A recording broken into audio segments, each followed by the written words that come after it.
कैसे आप सब लोग? आई होप कि सभी अच्छे हैं और मजे कर रहे हैं। Welcome back to my channel. आज अपने चैनल पे कर रहे हैं 10.3 के सॉल्यूशंस कर रहे हैं अपने पास क्लास 9th एनसीईआरटी मैथ्स के। क्यों सॉल्यूशंस कर रहे हैं? इंट्रोडक्शन पहले कर लिया है, वो देखना, उसके बाद सॉल्यूशन लगाओगे तो आपको इजीली समझ में आएगा। पहला क्वेश्चन क्या है हमारे पास? Draw different pair of circles. सबसे पहले इतना ही पढ़ते और इतना ही बनाते हैं, ठीक है। डिफरेंट पेयर्स बनाने हैं सर्कल्स के। अब पेयर दो का पेयर बनेगा, ठीक है। अब देखो सर्कल का पेयर बनाओगे, पहला सर्कल और दूसरा सर्कल, और ये मान लो कि दोनों सर्कल क्या है, आपस में इक्वल हैं, ठीक है। चलो छोड़ो, ये मान लो स्मॉल सर्कल है, बड़ा सर्कल है। अब इक्वल वाले बना देते हैं, इक्वल वाला पेयर भी बनेगा, ये भी और ये वाला। दोनों सर्कल क्या है, इक्वल, ये छोटा ये बड़ा। दो पेयर बन गए, पहला पेयर ये रहा, दूसरा पेयर ये रहा। अब तीसरा पेयर कैसा बन सकता है? तीसरा पेयर सर्कल का बन सकता है जब सर्कल आपस में टच कर रहे हो, जब सर्कल आपस में टच कर रहे हैं, ठीक। और चौथा पेयर का बन सकता है जब सर्कल आपस में इंटरसेक्ट कर रहे हैं। ये कुछ ज्यादा बड़ा बन गया है, ठीक है, पर मान लो सर्कल है, ठीक है। ये क्या है? जब इंटरसेक्ट कर रहा है सर्कल। चार सर्कल बन गए हमारे पास, चार पेयर बन गए सर्कल्स के। अब पेयर बनाए कैसे मैंने? ये देखो, ये छोटे वाला सर्कल है, ये बड़ा सर्कल है, ठीक है। ये दोनों सर्कल आपस में क्या है, इक्वल साइज के हैं। और ये सर्कल कैसे हैं, आपस में टच कर रहे हैं, ठीक है, एक पॉइंट पे टच कर रहे हैं। और ये क्या है, इंटरसेक्शन कर रहे हैं, ठीक है। दो सर्कल आपस में इंटरसेक्ट कर रहे हैं। अब देखो आगे क्वेश्चन पढ़ते हैं। How many points does each pair have in common? अब इन दोनों पेयर में, एक पेयर के सर्कल में कितने कॉमन पॉइंट्स हैं? यहाँ पे कॉमन पॉइंट्स की बात कर रहा है। किस बात की बात कर रहा है? किस पॉइंट्स की बात कर रहा है? कॉमन पॉइंट्स की। अच्छा, अब ये वाला पेयर देखो, सबसे पहले वाला पेयर, कौन सा पॉइंट कॉमन है इसमें? कोई कॉमन पॉइंट नहीं, तो हम यहाँ पे क्या लिखेंगे? No common point. क्या लिख दूंगा मैं यहाँ पे? No common point. Common point तो है ही नहीं, तो मैं कहां से लिख दूं, ठीक है। अब सेम एज यहाँ पे आ जाओ, कौन सा कॉमन पॉइंट है इस पेयर के अंदर? No common point. तो आंसर यहाँ पे भी क्या आ गया? No common point. डन है। अब तीसरे पे आ जाओ, यहां पे सर्कल टच कर रहा है आपका, इस सर्कल का और इस सर्कल का एक कॉमन पॉइंट है, तो यहां पे क्या लिख दूंगा? One common point. एक कॉमन पॉइंट है इसमें। डन। अब देखो इस पे आओ, एक सर्कल इंटरसेक्ट कर रहा है, ठीक है। एक सर्कल अगर इंटरसेक्ट करता है तो वो उसके कितने कॉमन पॉइंट्स होते हैं? टू कॉमन पॉइंट्स होते हैं। कितने कॉमन पॉइंट्स होते हैं? टू कॉमन पॉइंट्स, ठीक। तो इतनी सी बात अभी यहाँ पे हमने करी, जो हमने पूछा था, हमसे पूछा था, ठीक है। अभी आपको मैं एक चीज बताता हूं कि और बच्चे के दिमाग में क्या चीज आ सकती है, ठीक है। आपके दिमाग में और क्या चीज आ सकती है?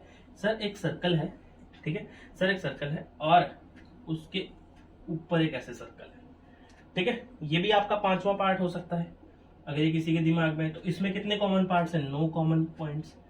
No common points. अगर कोई और चालाक होगा, एक और पॉइंट दिमाग में आ जाएगा, कौन सा? सर सर्कल आपस में को इंसाइड कर रहे हो, मतलब पहला सर्कल भी ये और इसी के ऊपर दूसरा सर्कल है, इसी के ऊपर दूसरा सर्कल है, ये ब्लू वाला सर्कल भी इसी के ऊपर है। दिखेगा नहीं, क्यों? क्योंकि कोइंसाइड हो रहे हैं, ठीक है, कोइंसाइड हो रहे हैं। हम ये वाला सर्कल लेंगे ही नहीं, ठीक है, क्योंकि इसमें तो इनफाइनाइट पॉइंट्स आ जाएंगे, common points, infinite common points आ जाएंगे, कोइंसाइड कर रहे हैं। अब हम क्यों नहीं सर्कल ये वाला लेंगे? क्योंकि उन्होंने पेयर बोला है, तो आपको पेयर शो करना पड़ेगा।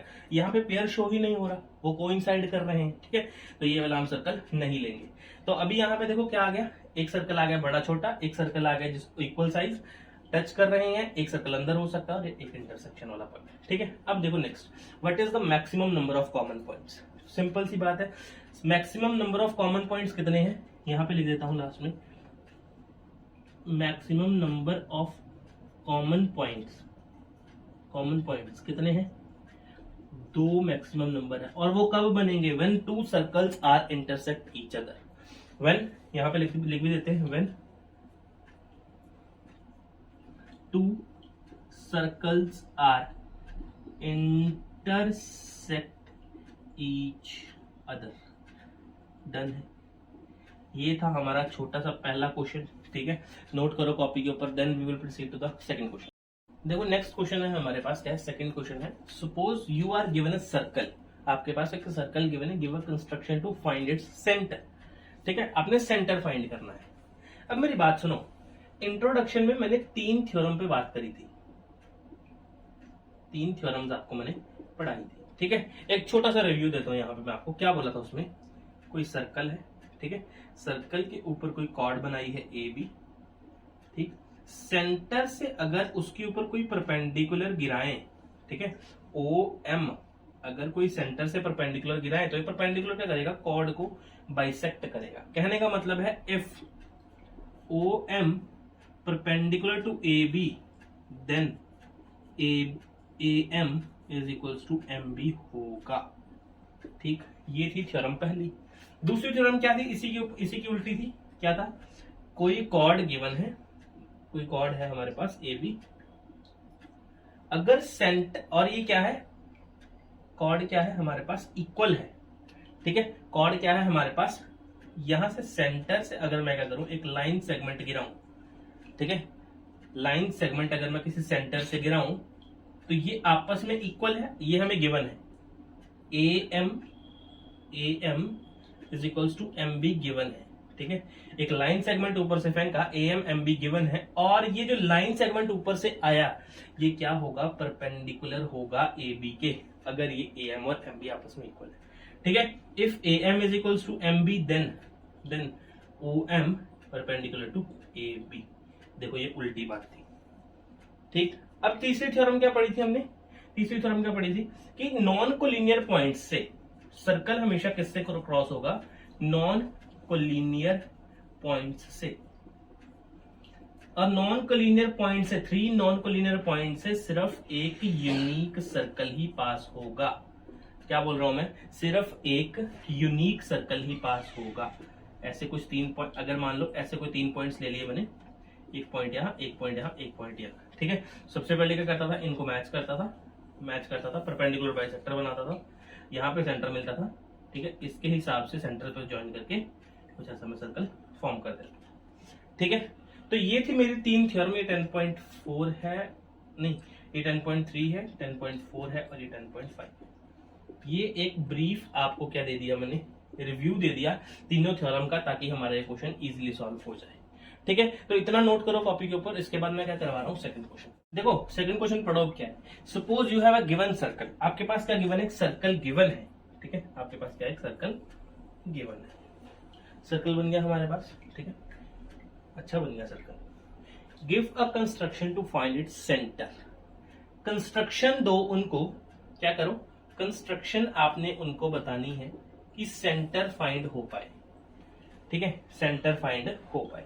सबसे पहला पॉइंट क्या होगा आपका, सबसे पहला पॉइंट क्या होगा, सर्कल के ऊपर 3 पॉइंट्स लेंगे, टेक 3 नॉन कोलिनियर ही आएंगे, वैसे भी लिखने की जरूरत नहीं है, ठीक है। 3 non collinear points on the circle, circle के ऊपर 3 पॉइंट्स लेट कर लो, ठीक है, लेट कर लो। ये लो पहला, ये दूसरा और ये तीसरा, और सर्कल्स है A B C. Second point क्या है, ज्वाइन कर देंगे किसको, A B and B C को, join A B and B C. Theorem में मैंने चीज बहुत अच्छे से पढ़ाई है, इंट्रोडक्शन पक्का देख लेना, आपको बिल्कुल इजी से समझ आ जाएगा, ठीक है। ये कर दिया ज्वाइन। थर्ड पार्ट क्या है, draw a perpendicular bisector of A B and B C. A B और बी सी का परपेंडिकुलर बाइसेक्टर बनाइए। कैसे बनाना है, ए बी लेंथ जितनी है उससे हाफ प्रकार, हाफ से ज्यादा प्रकार खोलो, यहाँ पे एक साइन लगाओ, यहाँ पे एक लगाओ आर्क, और यहाँ पे एक आर्क लगाओ, यहाँ पे बी पे रख के आर्क, ठीक है, और यहाँ पे भी आर्क, सेम एज ए पे रख के आर्क, फिर यहाँ पे भी आर्क। प्रकार से बनाओगे इजीली अच्छा बनेगा, ठीक। और ये जो मेरे पास लाइन बनी, ये जो मेरे पास आपके सामने लाइन बनी, ये कौन सी लाइन है मेरे पास, परपेंडिकुलर बाइसेक्टर है। ये परपेंडिकुलर भी है और बाइसेक्ट भी कर रहा है किसको, ए बी और इसको। ए बी मान लो यहाँ पे कोई पॉइंट अगर ले लो आप पी, तो ए पी और बी पी आपस में इक्वल है, ठीक। उसके बाद क्या कर रहा हूं मैं, सेम एज इससे बीसी से भी बनाऊंगा, एक आर्क यहाँ लगाऊंगा कहीं पे, एक आर्क यहाँ लगाऊंगा, एक आर्क यहाँ लगाऊंगा, एक आर्क, ठीक। तो उसके बाद क्या होगा, यहाँ से लाइन कट करती हुई निकलेगी एक और यहां पे ये कट करें, ठीक है। उसके बाद let the intersection point of, let the intersection point of perpendicular bisector B O,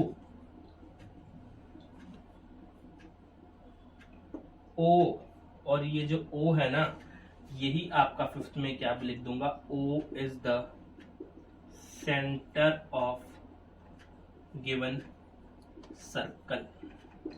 O ही क्या है, आपका जो सर्कल है उसका सेंटर है O ही, ठीक है। तो ये आपको पॉइंट्स 5 याद होने चाहिए और आपको पूरे के पूरे नंबर आपके सामने मिल जाएंगे, ठीक है। तो ये सेकंड क्वेश्चन नोट कर लो कॉपी के ऊपर, then we will proceed to the last. Third question क्या है मेरे पास, if two circles intersect at 2 points, दो सर्कल है, ठीक है, दो सर्कल है आपके पास, 2 पॉइंट्स पे इंटरसेक्ट कर रहे हैं, तो मतलब सर्कल्स आपस में इंटरसेक्ट कर रहे होंगे, ठीक है। डायग्राम कुछ ऐसा होगा। Prove that their centre lies on the bisector perpendicular bisector of the common chord, मतलब इनके बीच में कोई कॉमन कॉर्ड होगी, ठीक, ये ए ये बी, कॉमन कॉर्ड आ गई हमारे पास। इसके सेंटर्स भी होंगे, इसका सेंटर O ले लो, इसका सेंटर O डैश ले लो। अरे सेंटर क्यों ले लो सर, हम प्रकार से अगर सर्कल बनाओगे आप, ठीक है, तो सेंटर तो आपको पता ही होगा कहां प्रकार रखी है, ठीक है, तो वो सेंटर आप सेट कर सकते हो, ठीक। अच्छा उसके बाद देखो क्या बोला इन्होंने, गिवन लिख देते, सबसे पहले गिवन लिख देते हैं। गिवन क्या है, a common chord between 2 circles, common chord between 2 circles. अच्छा टू प्रूव, जिसको पता लग गया उसने क्वेश्चन भी प्रूव कर दिया। Prove that there centres lie on the perpendicular bisector, मतलब इसके जो सेंटर है ना, इसके जो सेंटर है ये परपेंडिकुलर भी हैं, ठीक है, ये परपेंडिकुलर भी हैं और आपस में बाइसेक्ट भी कर रहे हैं, मतलब इस पॉइंट को कुछ नाम दें, अगर M नाम दे देते मान लो, ठीक। इसका प्रूव करने का क्या मतलब है कि एंगल AMO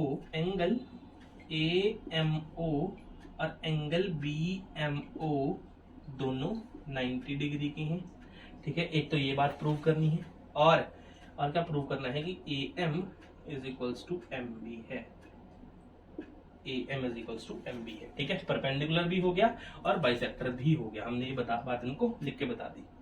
अच्छा उससे पहले कंस्ट्रक्शन कर लेते हैं, जरा थोड़ी सी कंस्ट्रक्शन कर लेते हैं। क्या कंस्ट्रक्शन करेंगे, join AO OB BO dash and O dash A, ये सभी ज्वाइन कर दो आपस में, ठीक है। ये वाला भी, ये वाला भी, ये वाला भी और ये वाला भी ज्वाइन कर दो आपस में, ठीक है। तो आपके पास मेन मुद्दा ये अंदर आपके पास बनके तैयार हो गया, ठीक है। ज्वाइन भी कर दिया। उसके बाद देखो प्रूफ में क्या कर रहा हूं मैं, इन ट्रायंगल, कौन सा ट्रायंगल, AOO डैश, बड़े वाला triangle AOO dash and BOO dash, ठीक है। आप देखो अगर किसी के दिमाग में बात ये आ रही है कि हम ये वाला ही एंगल फाइंड क्यों कर रहे हैं, मतलब AMO ही क्यों कर रहे हैं, AMO डैश भी तो कर सकते हैं, बिल्कुल सही है, ठीक है। आप लोग चाहे ये वाला करो चाहे ये वाला करो, जो मर्जी कर दो, आपको प्रूव करना है बस, ठीक है, कि सेंटर जो है वो क्या है, परपेंडिकुलर बाइसेक्टर है, ठीक है।